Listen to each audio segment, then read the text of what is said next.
दोस्तों, अगर आपको जिंदगी में यह महसूस हो रहा है कि मैं अब हार जाऊंगा, तो इस कहानी को जरूर सुने। किसी गांव में एक साधु रहा करता था।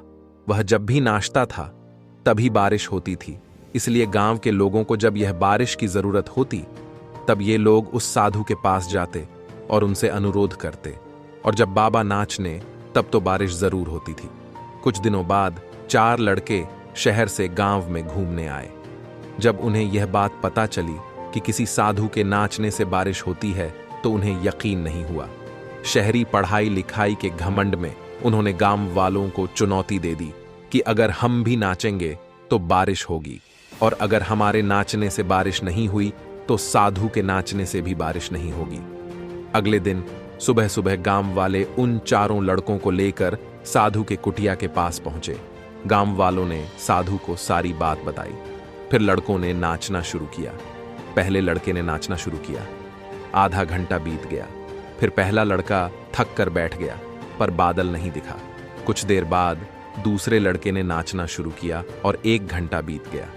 फिर वह भी थक कर बैठ गया। बाकी देर दोनों लड़कों ने भी ऐसा ही किया, पर बारिश नहीं हुई। फिर साधु की बारी थी। उसने नाचना शुरू किया। 1 घंटा बीत गया, पर बारिश नहीं हुई। साधु फिर भी नहीं रुका। वह नाचता ही रहा। नाचते नाचते 2 घंटे बीत गए, पर बारिश नहीं हुई। 4 घंटे बीत गए, पर बारिश नहीं हुई। लेकिन साधु तो रुकने का नाम नहीं ले रहा था। धीरे धीरे शाम ढलने लगी कि तभी बादलों की गड़गड़ाहट सुनाई दी और थोड़ी देर बाद जोरों की बारिश होने लगी। यह देखकर 4 लड़के दंग रह गए और तुरंत साधु से क्षमा मांगी। फिर 4 लड़कों ने साधु से पूछा, बाबा, भला ऐसा कैसे हुआ? हमारे नाचने से बारिश नहीं हुई और आपके नाचने से बारिश हो गई। साधु ने उत्तर दिया, जब मैं नाचना हूं तो 2 बातों का ध्यान रखता हूं। पहली बात तो मैं यह सोचता हूं कि अगर मैं नचूंगा तो बारिश को होना ही पड़ेगा, और दूसरी यह कि मैं तब तक नचूंगा जब तक कि बारिश न हो जाएगा।